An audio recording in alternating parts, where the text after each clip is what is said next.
History Secrets.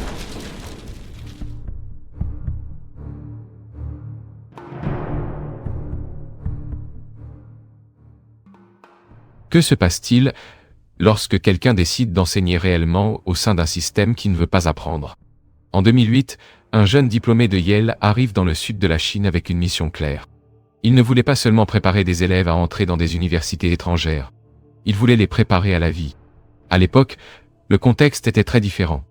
Peu d'étudiants cherchaient à étudier à l'étranger et les écoles internationales étaient encore rares.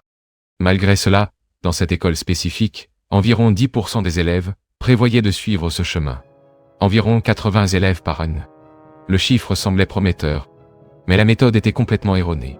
Les élèves passaient des heures dans des salles bondées à copier des notes, mémoriser des contenus et répéter des schémas. Il n'y avait pas de place pour les questions. Il n'y avait pas de débat. Il n'y avait pas de pensée critique. C'était un système basé sur la répétition. De plus, il y avait l'obsession du test SAT. Les étudiants mémorisaient des listes interminables de mots, sans contexte, sans véritable lecture, sans écriture significative. C'était une préparation artificielle pour un monde qui exigeait exactement l'inverse. Et ensuite venaient les activités extrascolaires. La plupart participaient au modèle des Nations Unies. Une activité considérée comme prestigieuse. Mais il y avait un problème évident. Tout le monde faisait la même chose. Il n'y avait aucune différenciation, aucune identité, aucune expérience réelle. C'est à ce moment-là qu'il a compris quelque chose d'essentiel. Entrer dans une bonne université n'était pas le problème.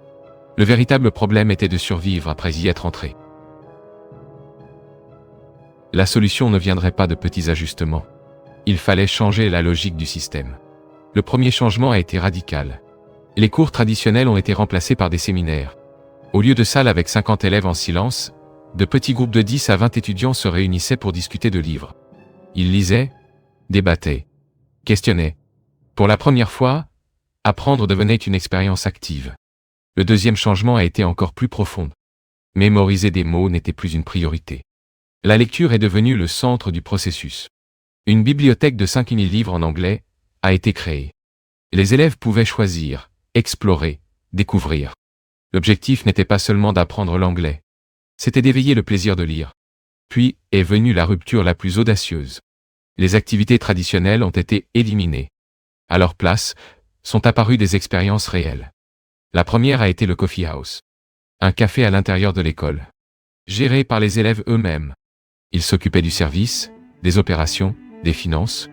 Ils apprenaient en pratique ce que signifie responsabilité, collaboration et entrepreneuriat. Ce n'était pas une simulation. C'était la réalité. La deuxième initiative a été encore plus intense. Un journal quotidien.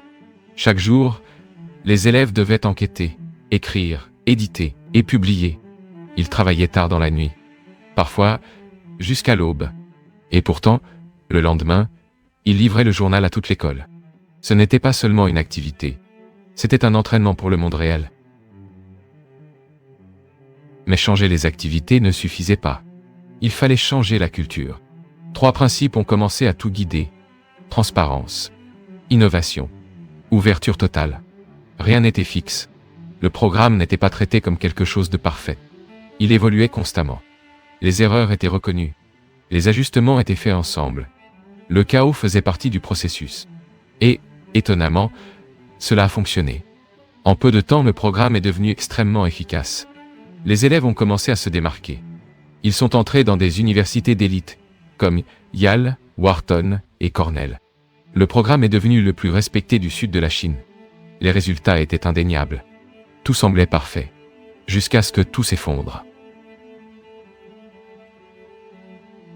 Il a été licencié. Sans avertissement. Sans négociation. Et ce n'est pas tout. Des professeurs, des parents, et même des élèves ont été satisfaits de son départ. Personne n'a voulu qu'il reste. Même après avoir créé l'un des programmes les plus réussis du pays, il n'a plus jamais été invité à en diriger un autre. Le système l'a rejeté. Mais pourquoi? La réponse ne réside pas dans le succès. Elle réside dans la façon dont le jeu fonctionne. Il pensait être vu comme un réformateur, un visionnaire, un idéaliste. Mais ce n'était pas la perception réelle. Le mot utilisé pour le décrire était un autre. Dictateur. Ou, de manière encore plus directe, quelqu'un de difficile, dérangeant, impossible à gérer. La raison était simple. Il insistait sur la justice. Peu importait qui étaient les élèves. Peu importait qui étaient les parents. Tout le monde devait travailler dur. Et cela a brisé la logique du système, parce que le système n'est pas construit sur la justice. Il est construit sur des intérêts. C'est alors qu'il a commencé à voir tout différemment. L'éducation n'était pas seulement un processus. C'était un jeu. Et, comme tout jeu, il y avait des joueurs, élèves, parents, professeurs, administrateurs, gouvernements, universités, chacun avec ses propres intérêts. Et comprendre ces intérêts était la clé pour comprendre tout ce qui s'est passé. Au départ, il croyait que les élèves voulaient apprendre, qu'ils cherchaient à être meilleurs. Mais ce n'était pas totalement vrai. Les élèves voulaient des résultats, avec le moins d'efforts possible. Les parents voulaient le succès pour leurs enfants. Mais, en pratique, ils voulaient du statut. Ils voulaient pouvoir dire que leurs enfants étaient dans des universités prestigieuses. Le processus n'avait pas d'importance. Le symbole comptait. Les professeurs n'étaient pas concentrés sur la transformation des vies. Ils essayaient de survivre, faire le minimum nécessaire, recevoir leur salaire, et continuer. Les administrateurs voulaient maintenir la stabilité, éviter les conflits, satisfaire les parents les plus influents. Le gouvernement voulait une chose au-dessus de tout, l'absence de problèmes. Et les universités? Elles voulaient des étudiants capables de payer. Rien de plus. Et alors apparaît le principe central. Dans la théorie des jeux, tous les participants cherchent le même objectif. Le meilleur résultat possible. Avec le moins d'efforts possible. C'est la logique invisible qui soutient le système. Et quand quelqu'un essaie de changer cette logique, il ne propose pas seulement des améliorations. Il brise le jeu. Et le système réagit. Peu importe à quel point les résultats sont bons. Ce qui compte, c'est si vous respectez les règles non écrites. Parce qu'au final, il ne s'agit pas d'éducation. Il s'agit de contrôle. Si vous comprenez cela, vous commencez à voir quelque chose d'encore plus profond. Le problème n'a jamais été la méthode. Le problème a été l'alignement des intérêts. Un système ne fonctionne que lorsque les principaux joueurs acceptent, même silencieusement, les règles du jeu. Et ces règles n'ont pas besoin d'être justes. Elles doivent seulement être pratiques pour ceux qui ont le pouvoir. C'est exactement là que tout est entré en conflit. Pour comprendre cela clairement, il faut observer non seulement qui participe au jeu, mais qui compte réellement en son sein. Tous les joueurs n'ont pas le même poids. C'est l'une des leçons les plus importantes de la théorie des jeux. En surface, il semble que les élèves soient au centre de l'éducation. Ce sont eux qui fréquentent l'école, qui étudient, qui passent des examens. Mais, en pratique, ils ont peu d'influence. Ce que pensent les élèves définit rarement les règles. Ceux qui définissent le jeu sont ceux qui soutiennent le système. Et, dans ce cas, les plus importants n'étaient pas les élèves. C'étaient les parents. Ce sont les parents qui paient. Ce sont eux qui peuvent créer des problèmes. Ce sont eux qui font pression sur l'école. Et, pour cette raison, leurs attentes façonnent le fonctionnement de tout. Viennent ensuite les professeurs. Parce que ce sont eux qui exécutent les règles. Ce sont eux qui transforment les décisions en pratique. Si les professeurs n'adhèrent pas, le système ne fonctionne pas. Les administrateurs ont un rôle intermédiaire. Ils ajustent, négocient, équilibrent les intérêts. Mais, au fond, eux aussi sont pris dans la même logique de survie. Quant au gouvernement, malgré son apparente puissance, il a peu d'interférences réelles dans le quotidien d'une école spécifique. Tant qu'il n'y a pas de problème, tout est acceptable. Les universités de leur côté ne sont pas non plus profondément impliquées. Elles fonctionnent comme une étape finale du processus. Elles sélectionnent, reçoivent, et passent à autre chose. Leur objectif n'est pas le développement de l'élève.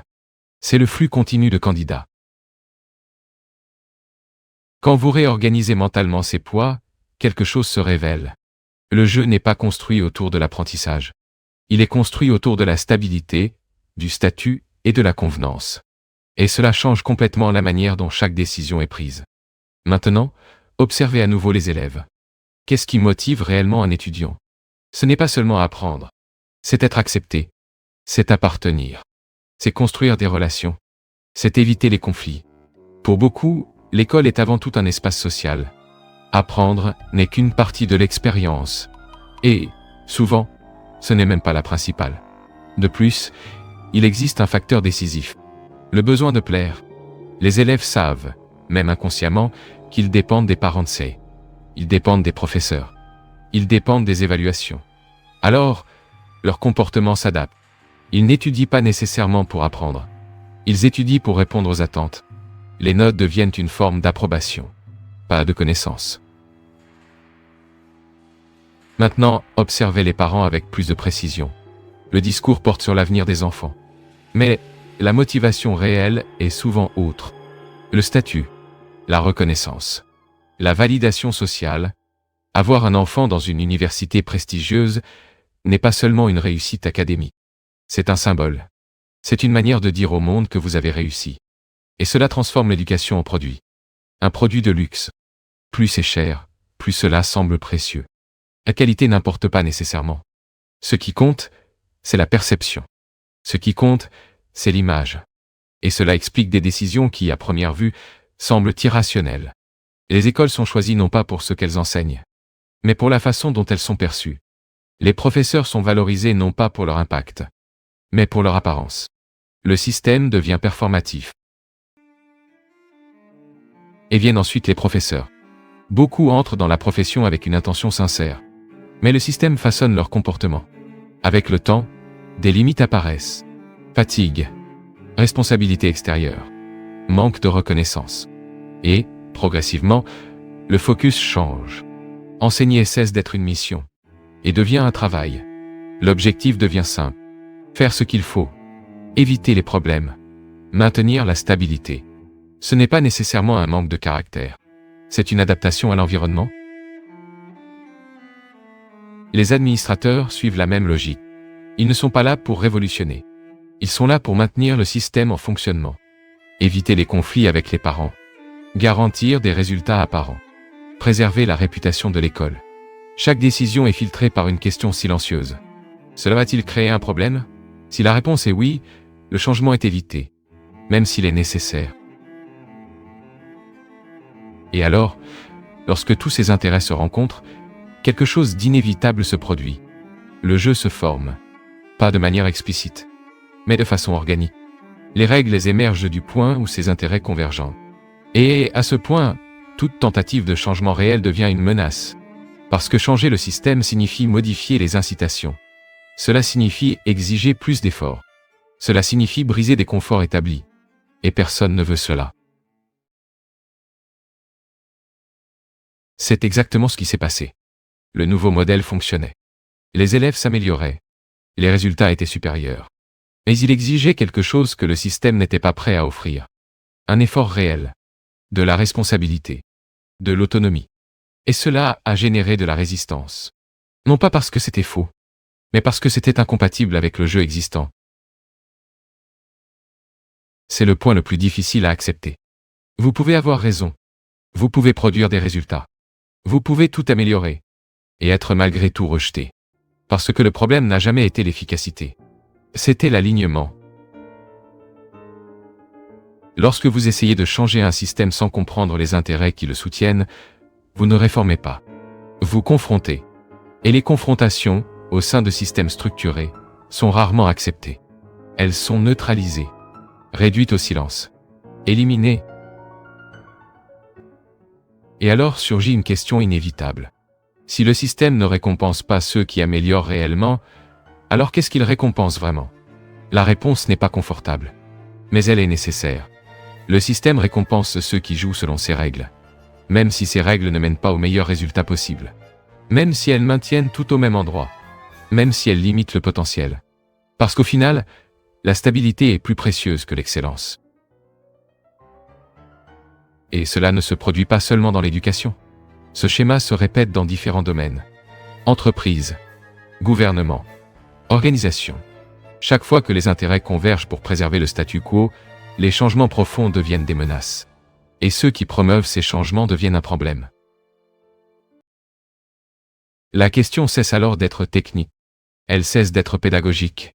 Et devient stratégique. Si vous voulez transformer un système, il ne suffit pas d'avoir raison. Il faut comprendre le jeu.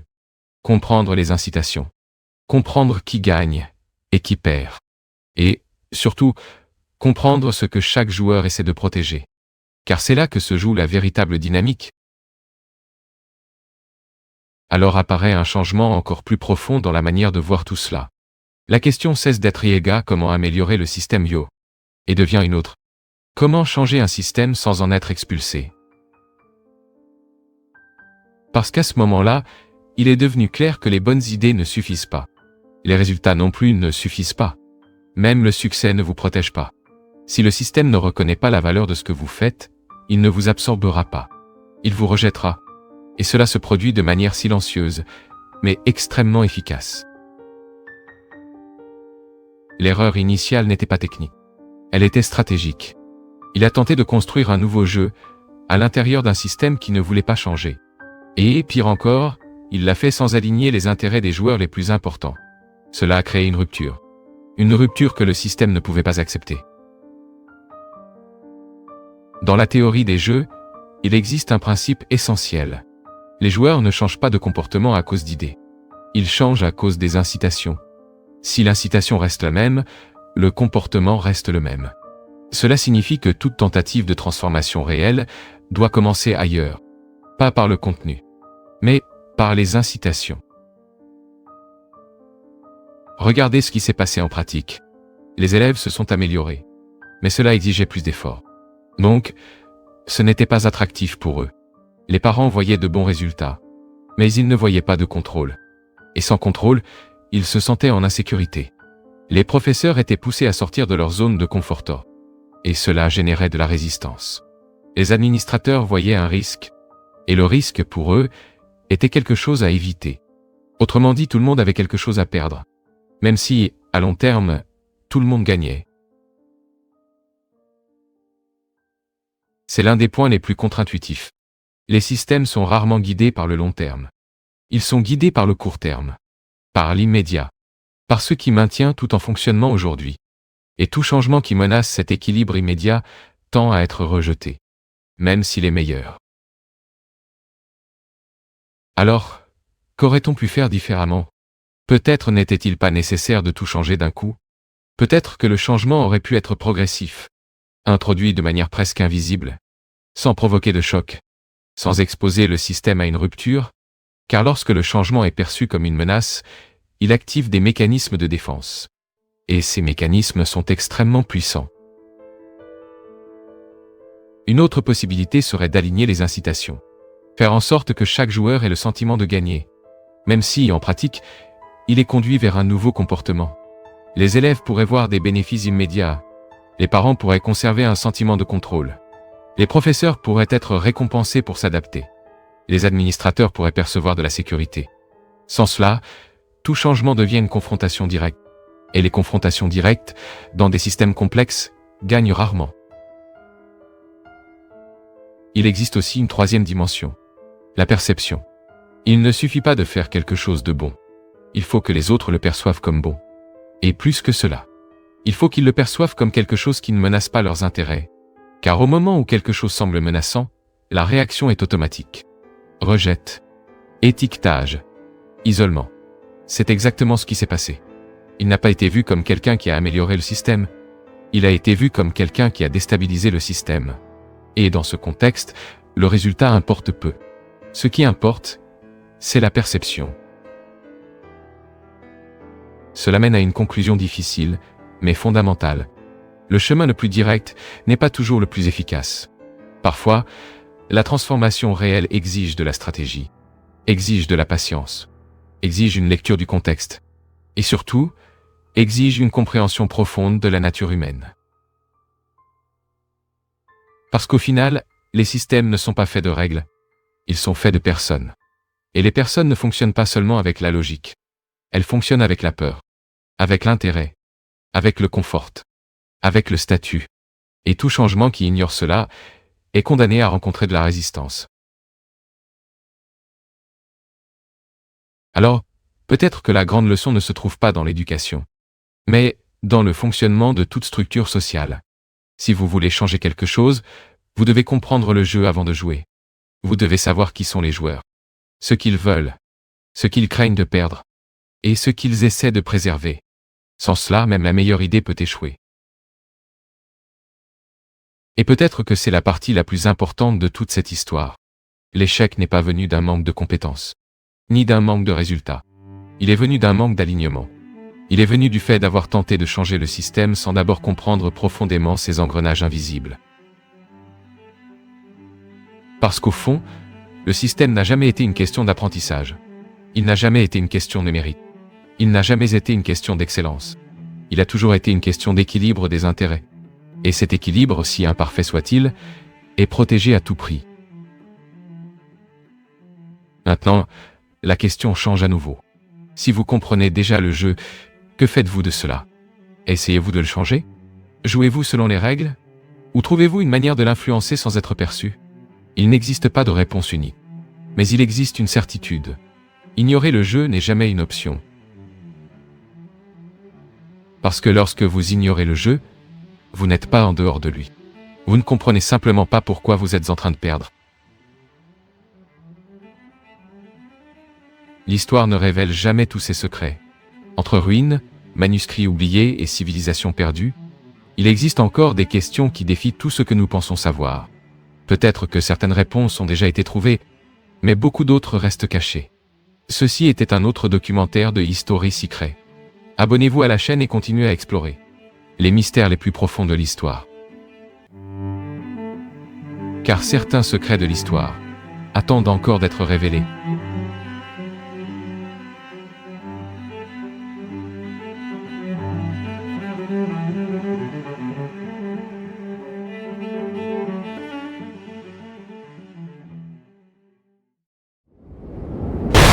History Secrets.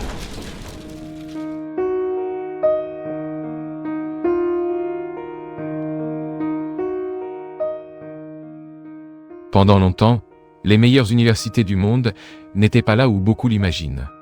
Elles n'étaient pas aux États-Unis. À la fin du 19e siècle, le centre du savoir mondial se trouvait en Allemagne. C'est là que se concentraient les plus grandes avancées scientifiques, les chercheurs les plus respectés et la majorité des futurs lauréats du prix Nobel. La France venait juste derrière, suivie du Royaume-Uni. L'Amérique, dans ce scénario, n'existait pratiquement pas sur la carte académique. Mais quelque chose a commencé à changer. Les États-Unis ont commencé à investir de manière agressive dans les universités de recherche. Ils ont créé des structures inédites, augmenté les financements et commencé à attirer des talents internationaux. Et puis, un événement décisif est arrivé. La Seconde Guerre mondiale. À la fin du conflit, les États-Unis n'ont pas seulement émergé comme une puissance économique et militaire, mais ils ont également commencé à absorber une quantité massive de scientifiques européens, en particulier allemands. Ce mouvement a déplacé l'axe du savoir mondial. Progressivement, les meilleures universités du monde ont commencé à se trouver sur le sol américain. Harvard, Yale, Princeton. Des institutions qui ne produisaient pas seulement du savoir, mais qui commençaient à définir les critères de pouvoir au sein de la société. Avec cette croissance, quelque chose semblait inévitable. Si davantage de personnes avaient accès à l'enseignement supérieur, la société deviendrait plus égalitaire. Mais c'est exactement l'inverse qui s'est produit. En 1940, seulement environ 5% des hommes aux États-Unis fréquentaient l'université. Aujourd'hui, ce chiffre dépasse 35%, une progression impressionnante. Cependant, au lieu de réduire les inégalités, cette augmentation a coïncidé avec une croissance significative des disparités économiques. Le coefficient de Gini qui mesure les inégalités de revenus a fortement augmenté au cours des dernières décennies. Les États-Unis figurent désormais parmi les sociétés les plus inégalitaires du monde. Et cela soulève une question inévitable. Comment une nation plus éduquée est-elle devenue aussi plus inégalitaire? La réponse ne se trouve pas seulement dans l'économie. Elle se trouve dans la structure invisible qui organise l'accès au pouvoir. Un autre indicateur révèle un phénomène encore plus inquiétant. La mobilité sociale. Dans les années 1940, la majorité des personnes vivaient mieux que leurs parents. Il existait un sentiment de progrès continu, l'idée que chaque génération avançait un peu plus. Mais ce schéma a commencé à disparaître. Aujourd'hui, une grande partie de la population ne dépasse plus la génération précédente. La croissance économique continue et ses bénéfices ne sont pas répartis de manière équilibrée. La richesse se concentre. Et elle se concentre de manière extrême. Aux États-Unis, une part significative de la richesse totale est détenue par le 1% le plus riche. Cela signifie que, même si le pays s'enrichit, cette croissance n'atteint pas la majorité des gens. En parallèle, un autre phénomène s'intensifie. Le coût de l'éducation. Les universités, en particulier celles d'élite, sont devenues de plus en plus chères. L'accès à l'enseignement supérieur dépend désormais non seulement du mérite, mais aussi de la capacité financière, directe ou indirecte. Et cela a entraîné une conséquence silencieuse, mais dévastatrice. L'endettement étudiant. Aux États-Unis, la dette étudiante est devenue l'un des plus grands fardeaux économiques pour les jeunes. Contrairement à d'autres types de dettes, elle ne peut pas être effacée par une faillite. Elle accompagne l'individu toute sa vie. Et, dans de nombreux cas, elle dépasse les générations. Ce contexte crée une pression psychologique intense et commence à se refléter dans un autre indicateur préoccupant. La santé mentale. Curieusement, des études montrent que les étudiants issus des classes moyennes et aisées présentent des taux de dépression plus élevés que ceux issus de milieux à faible revenu. Une interprétation possible est que le système n'exige pas seulement des performances, mais impose une identité basée exclusivement sur le succès. Et lorsque ce succès échoue, l'impact est profond. Face à ce contexte, une question fondamentale émerge. Qu'est-ce qui a exactement créé ce système? La réponse remonte à deux figures centrales. James B. Conant et Harry Chauncey. Conant, président de Harvard pendant des décennies, a été l'un des principaux responsables de la transformation de l'université en une puissance mondiale.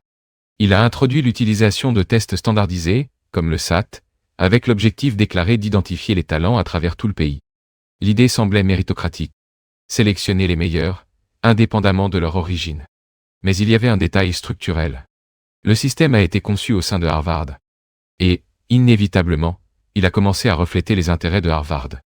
Harry Chauncey, quant à lui, a poussé cette logique encore plus loin. En jouant un rôle central dans la création de l'Educational Testing Service, ES, il a étendu le modèle d'évaluation standardisé à l'ensemble du pays. SAT, TOEFL, GRE. Des tests qui définissent aujourd'hui l'accès aux principales institutions du monde. Ensemble, ces deux hommes ont contribué à consolider ce que nous appelons aujourd'hui la méritocratie moderne. Un système qui promet l'égalité des chances, mais qui, dans la pratique, réorganise l'accès au pouvoir. Et les résultats sont évidents. En 1940, environ 90% des candidats étaient acceptés à Harvard. Aujourd'hui, ce chiffre est tombé à environ 5%. L'accès est devenu extrêmement sélectif. Et, en même temps, extrêmement puissant. Le fonds de dotation de Harvard dépasse des dizaines de milliards de dollars. Une richesse comparable à celle de nombreux pays. Et cette richesse n'est pas seulement financière. Elle se traduit en influence. Les diplômés de ces institutions dominent des positions clés dans la société. Politique, économie, académie, justice. L'élite américaine en grande partie passe par ces universités. Et, souvent, elle ne s'en rend même pas compte. Il existe une déconnexion curieuse. Lorsqu'on les interroge, de nombreux membres de ces élites ne reconnaissent pas leur propre domination. Ils croient occuper ces positions par mérite individuel, sans percevoir la structure collective qui soutient ce schéma. Cela soulève une hypothèse importante. Le pouvoir le plus efficace n'est pas celui qui s'impose de manière explicite. C'est celui qui devient invisible pour ceux qui l'exercent. Mais l'accès à ces universités n'est pas le seul facteur. Il existe un second niveau, plus discret, plus exclusif. Au sein de ces institutions, il existe des clubs sociaux et des sociétés qui fonctionnent comme des réseaux d'influence. À Yale, par exemple, il existe la célèbre Skull and Bones, une société souvent associée à des figures de grands pouvoirs politiques et économiques. À Princeton, des clubs comme l'Ivy Club jouent un rôle similaire. Ces espaces ne sont pas seulement sociaux. Ils fonctionnent comme des environnements de connexion stratégique. Et, dans de nombreux cas, ils façonnent des trajectoires de pouvoir. Un exemple emblématique s'est produit lors de l'élection présidentielle de 2004. George W. Bush et John Kerry.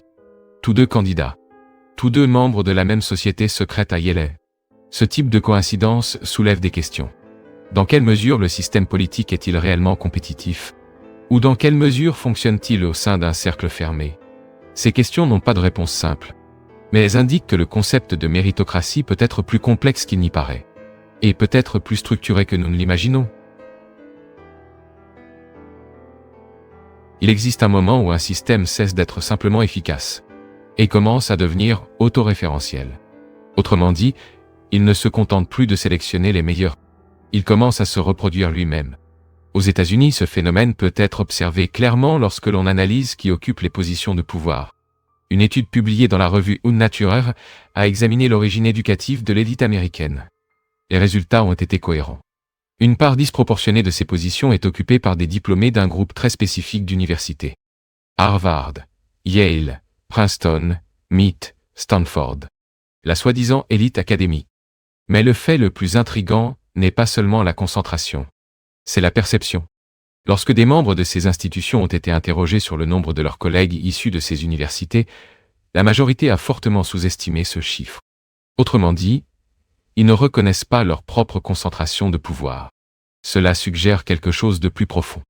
Un système qui se naturalise, qui devient invisible.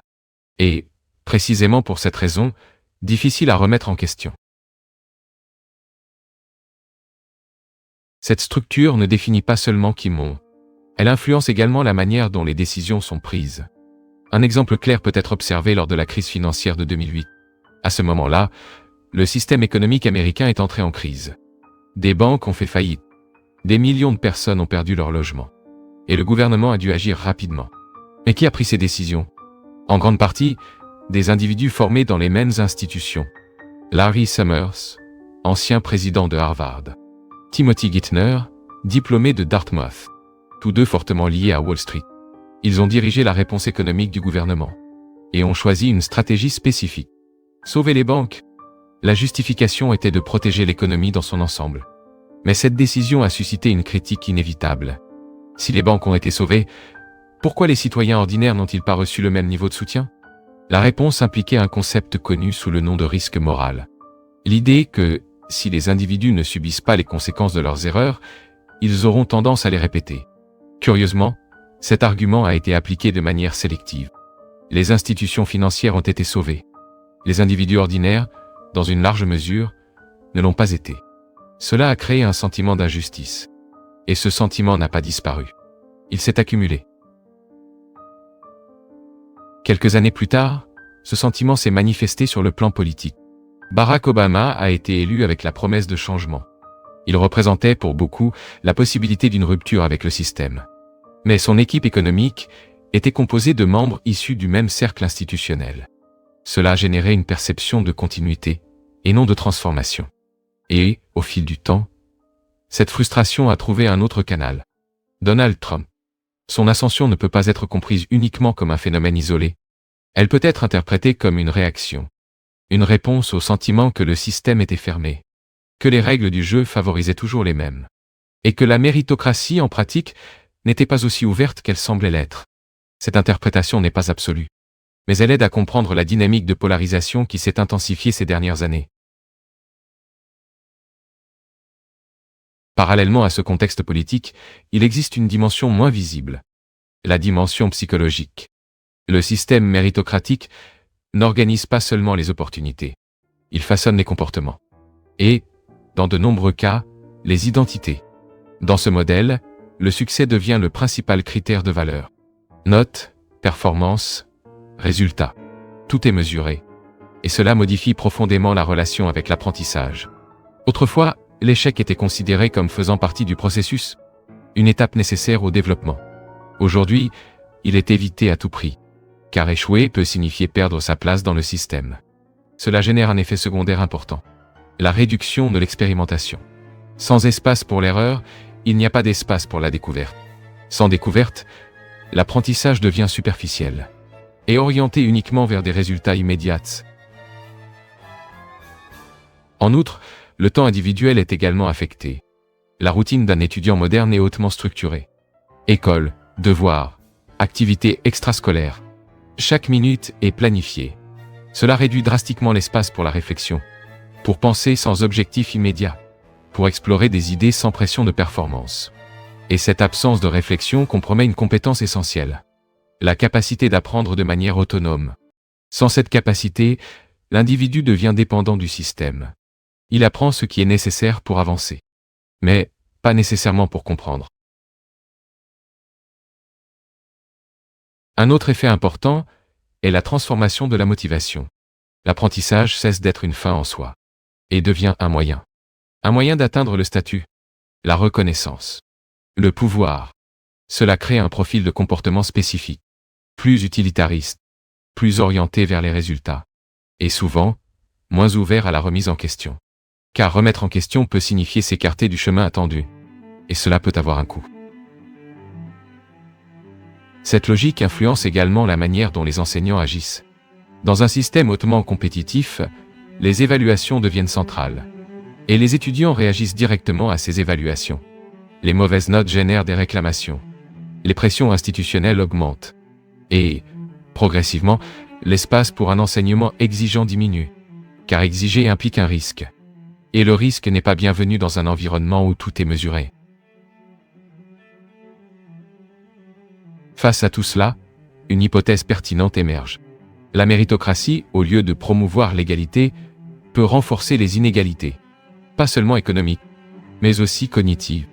Au lieu de former des individus plus autonomes et critiques, le système peut produire des profils hautement adaptés. Et en même temps, limités. Limités par la structure même qui les récompense. Ce n'est pas une conclusion définitive. Mais c'est une lecture possible. Et peut-être nécessaire. Car comprendre le fonctionnement du système est la première étape pour le remettre en question. Et, éventuellement, le transformer. Il existe une idée qui est rarement remise en question. Celle selon laquelle les personnes les plus réussies sont aussi les plus préparées.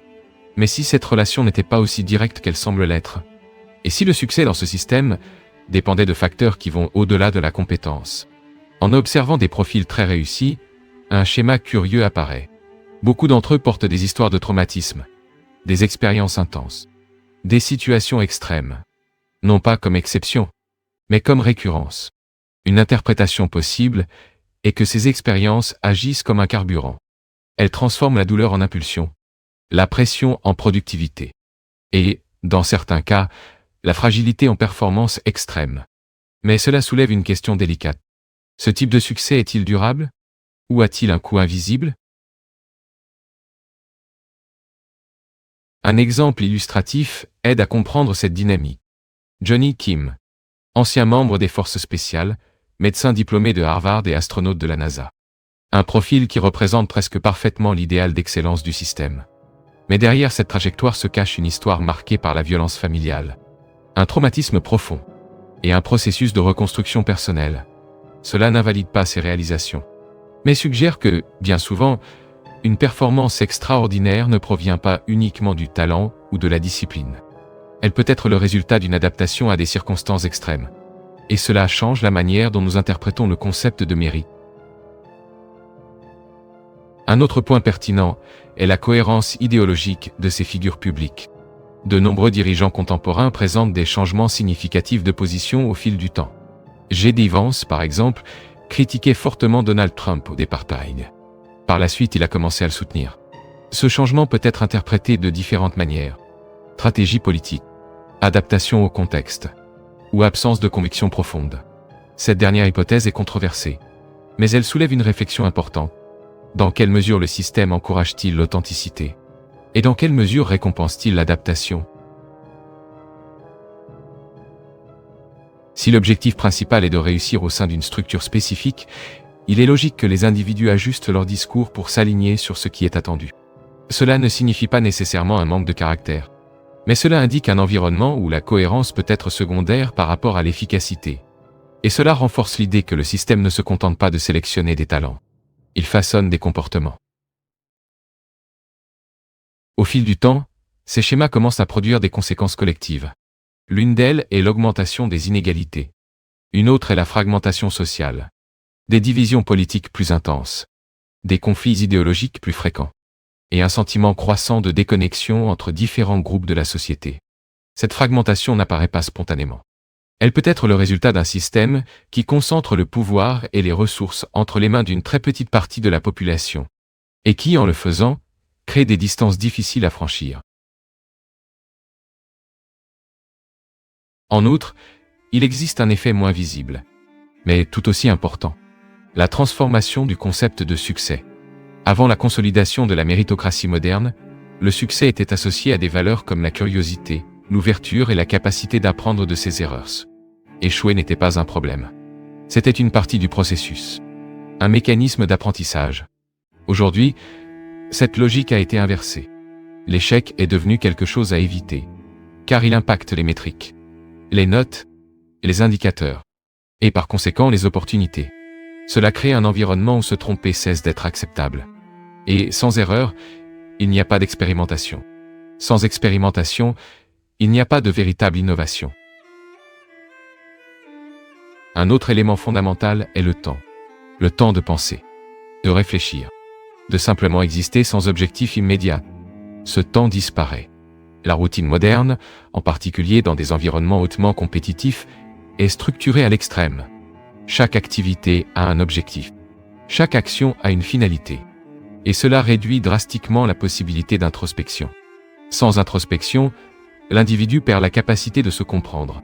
Et sans cette compréhension, l'apprentissage devient superficiel, réactif, conditionné. Cet ensemble de facteurs contribue à un scénario paradoxal. Des personnes hautement qualifiées, avec accès à des ressources, avec des trajectoires impressionnantes, mais, dans de nombreux cas, déconnectées d'un sens plus profond. Et cela peut expliquer pourquoi, malgré l'augmentation des opportunités, les niveaux d'anxiété et de dépression continuent d'augmenter. Surtout chez les jeunes. La pression constante pour performer, l'absence d'espace pour l'erreur, et la nécessité de validation continue. Tout cela crée un environnement psychologiquement exigeant, et dans certains cas, insoutenable. Face à ce tableau, une conclusion provocante émerge. La méritocratie en tant que système peut produire des résultats efficaces, mais pas nécessairement sains. Elle organise, elle sélectionne, elle récompense, mais elle limite aussi. Elle met sous pression.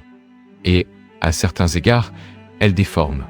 Ce n'est pas un rejet total du modèle, mais une analyse de ses conséquences. Et peut-être que le point central n'est pas d'abandonner le système, mais de le comprendre, d'identifier ses failles, et de reconnaître ses limites. Car c'est seulement ainsi qu'il est possible de chercher des alternatives, même partielles, même imparfaites. Si le système ne peut pas être facilement changé, alors la question change de direction. Que peut faire un individu en son sein? Ce n'est pas une question simple, car reconnaître les limites d'une structure ne signifie pas en sortir. Mais peut-être signifie-t-il interagir avec elle différemment. Une réponse possible commence par un changement de perspective. Le succès, tel que défini par la méritocratie, est profondément lié à la reconnaissance externe. Note, titre, institution, statut. Mais il existe une autre manière de définir le succès. Une manière moins visible, et peut-être plus difficile à mesurer. Le développement intérieur. La capacité d'apprendre en continu.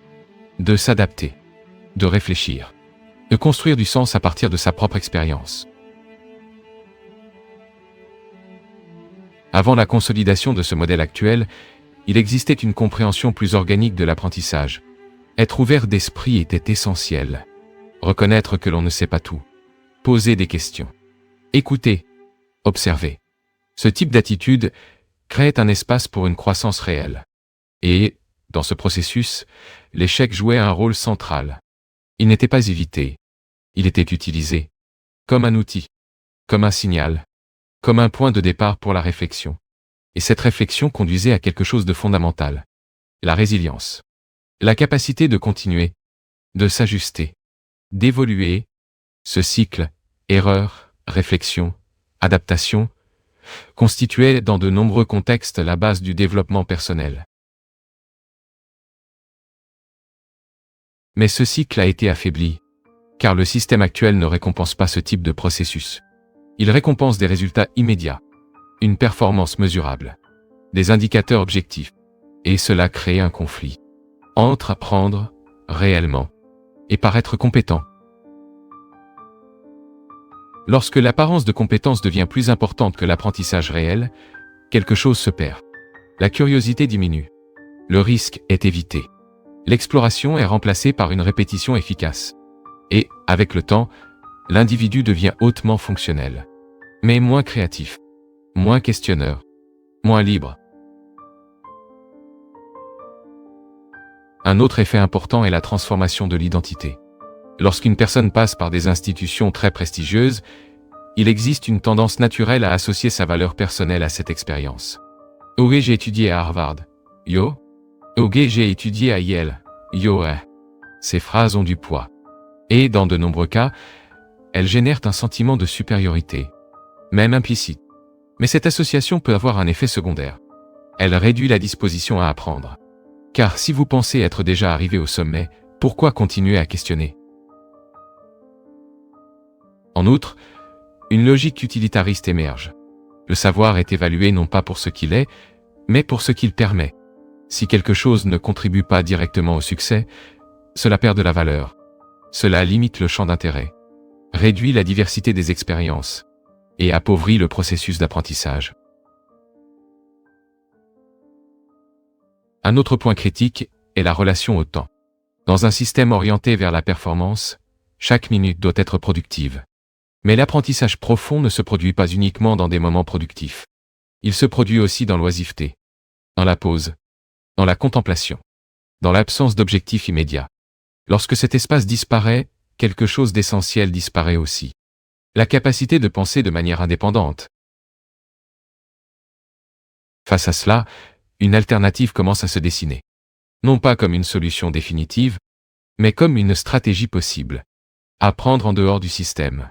Ou, au moins, au-delà de celui-ci. Cela ne signifie pas rejeter complètement les institutions formelles, mais ne pas dépendre exclusivement d'elles. Chercher le savoir de manière active, autonome, curieuse, déconnectée des métriques immédiates.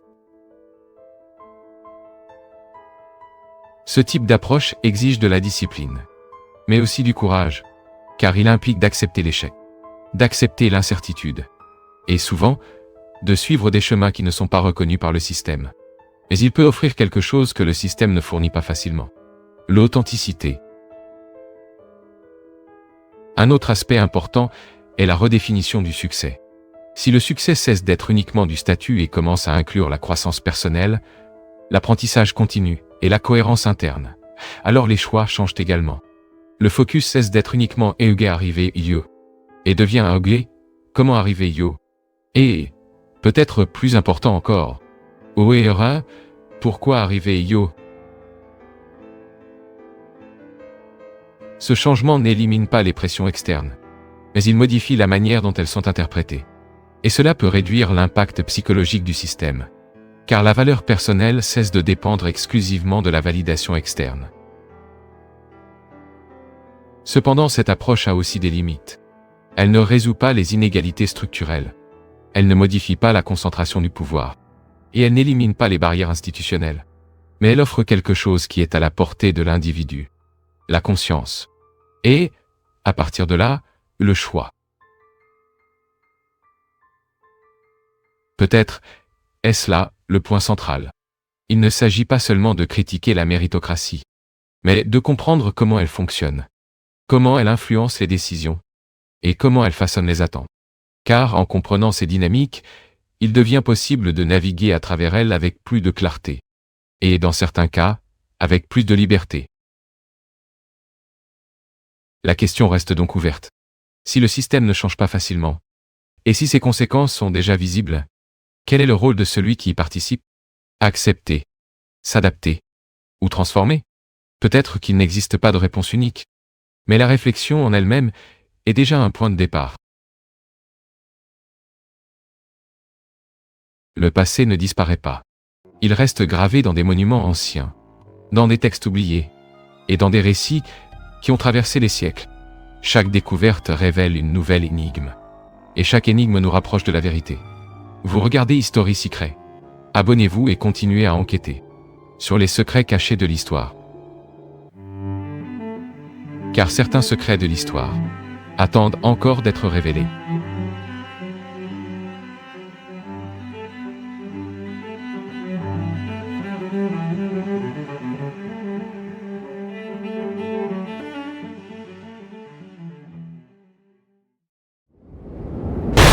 History Secrets.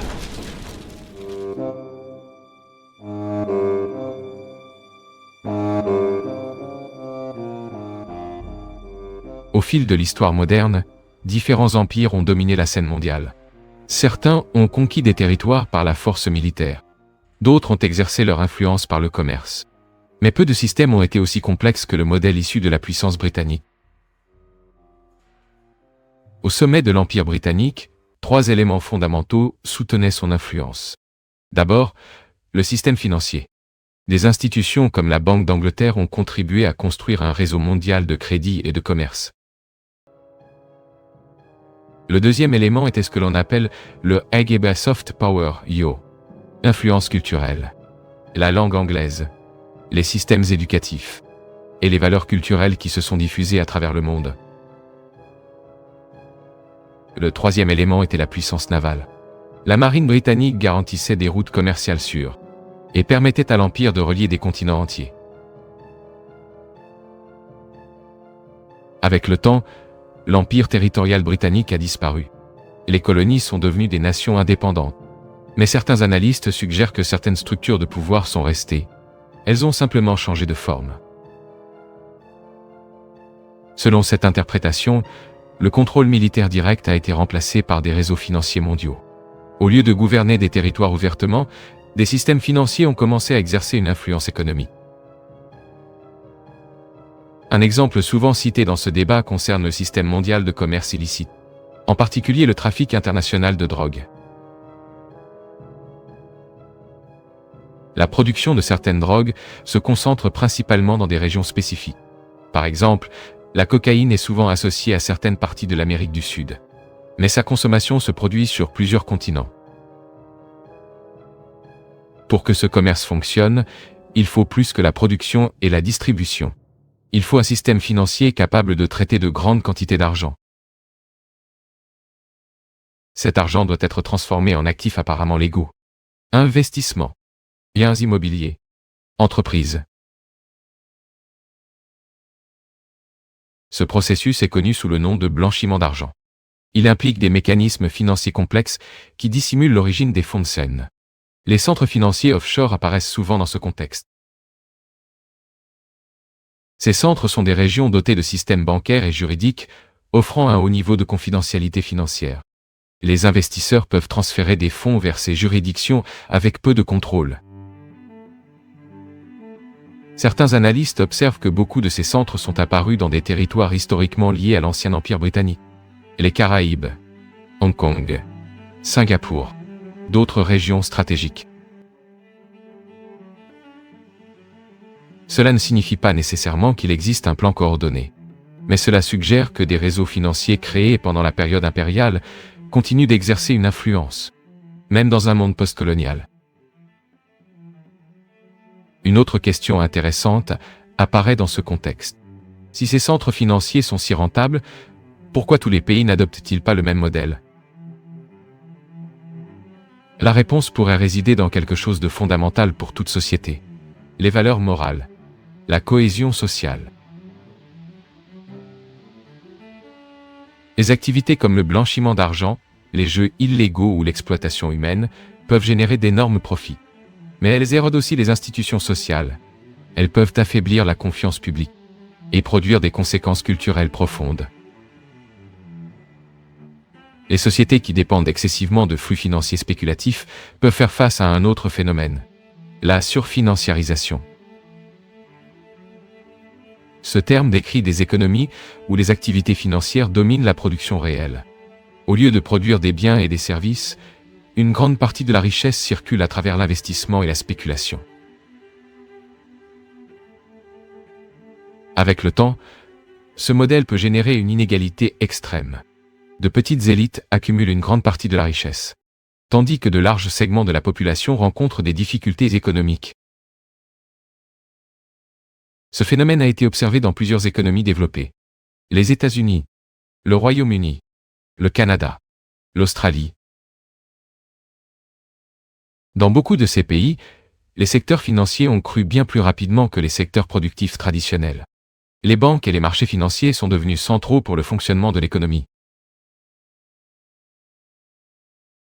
Mais des systèmes fortement financiarisés peuvent produire des effets secondaires inattendus. Corruption politique, capture des institutions publiques et perte de confiance sociale. Lorsque la richesse se concentre entre les mains de petites élites, le système politique peut commencer à répondre davantage aux intérêts financiers qu'à ceux de la population. Cela génère des tensions sociales croissantes. De plus, les valeurs culturelles peuvent également évoluer. Les sociétés fortement orientées vers la richesse peuvent en venir à valoriser le succès financier au-dessus d'autres aspects de la vie. Famille, communauté, sens, générosité. Ces valeurs peuvent perdre de leur importance face à la recherche constante du profit. Certains penseurs soutiennent que ce type de système contient une contradiction interne. Il peut générer une grande prospérité à court terme, mais aussi produire une décadence morale et sociale à long terme. Selon cette vision, les empires entrent souvent en déclin précisément à cause de leur succès. Une richesse excessive peut engendrer la complaisance, l'arrogance et une perte de cohésion sociale. Si cette interprétation est correcte, elle pourrait aider à expliquer une partie des tensions actuelles dans le monde occidental. Inégalité croissante, polarisation politique, crise institutionnelle. Mais cela ne signifie pas nécessairement que le système mondial soit sur le point de s'effondrer. L'histoire montre que les sociétés se réinventent souvent. Des réformes apparaissent. De nouvelles idées émergent. Cependant, certains analystes pensent que nous entrons dans une période de transformation profonde. Un moment où le jeu économique mondial pourrait approcher d'un point d'inflexion. Si le système actuel n'est pas durable à long terme, de nouvelles structures pourraient émerger. De nouveaux modèles économiques. De nouvelles formes de coopération internationale. Ou de nouveaux conflits pour le pouvoir mondial. Ce qui semble certain, c'est que les prochaines décennies pourraient redéfinir de nombreuses règles qui ont gouverné le monde au cours des derniers siècles. Et comprendre les origines de ce système est une étape essentielle pour imaginer ce qui pourrait venir ensuite. L'idée que le système mondial actuel pourrait approcher d'une limite soulève une question importante. Que se passe-t-il lorsqu'un modèle économique devient excessivement performant? À première vue, le succès économique semble toujours positif. Plus de richesse, plus de technologie, plus de confort matériel. Mais certains analystes affirment que le succès extrême peut produire des effets inattendus. Lorsque de grandes quantités de richesses s'accumulent dans certains pays ou groupes sociaux, des changements culturels commencent à apparaître. Les sociétés peuvent devenir plus individualistes, plus compétitives, et, dans certains cas, plus inégalitaires. Ce phénomène peut être observé dans plusieurs économies développées. Pendant des décennies, la croissance économique a généré une immense prospérité. Mais elle a aussi produit une concentration de richesses. De petites élites financières ont commencé à contrôler des quantités de plus en plus importantes de capital, tandis que de nombreuses personnes ordinaires font face à des coûts de vie croissants. Logement, éducation, santé. Lorsque ces inégalités deviennent trop importantes, le système politique peut commencer à perdre sa légitimité. Les citoyens commencent à sentir que leurs institutions ne représentent plus leurs intérêts. Ce processus peut générer une frustration sociale, des mouvements politiques radicaux et des conflits idéologiques intenses. Certains analystes décrivent ce moment comme une période de transition systémique. Un moment où le modèle existant commence à montrer des signes d'usure et où de nouvelles structures commencent à émerger. Mais il existe un autre aspect dans cette analyse, un aspect plus psychologique. Pourquoi les gens continuent-ils à poursuivre la richesse même lorsqu'ils savent qu'elle ne garantit pas le bonheur? De nombreuses études montrent que des facteurs comme la famille, le sens et la communauté ont un impact bien plus important sur le bonheur humain. Les personnes ayant des relations sociales solides tendent à mener des vies plus satisfaisantes. Pourtant, les sociétés modernes valorisent souvent le succès financier au-dessus de presque tout. Les entrepreneurs milliardaires deviennent des figures publiques admirées, tandis que la pauvreté est souvent associée à un échec personnel. Cette dynamique crée une sorte de jeu social, un système d'incitation qui pousse les individus à rivaliser constamment pour la richesse et le statut. Dans ce jeu, ceux qui refusent de rivaliser risquent d'être marginalisés. Les entreprises qui ne recherchent pas agressivement le profit peuvent disparaître. Les pays qui ne participent pas au système économique mondial peuvent perdre de l'influence. Cela crée une sorte de dilemme collectif. Même si beaucoup reconnaissent les problèmes du système, Abandonner le jeu peut signifier perdre des avantages stratégiques. Une métaphore souvent utilisée pour expliquer ce phénomène vient du monde du sport. Imaginez une course de 100 mètres. Tous les athlètes savent que l'utilisation de substances interdites peut nuire à leur santé à long terme.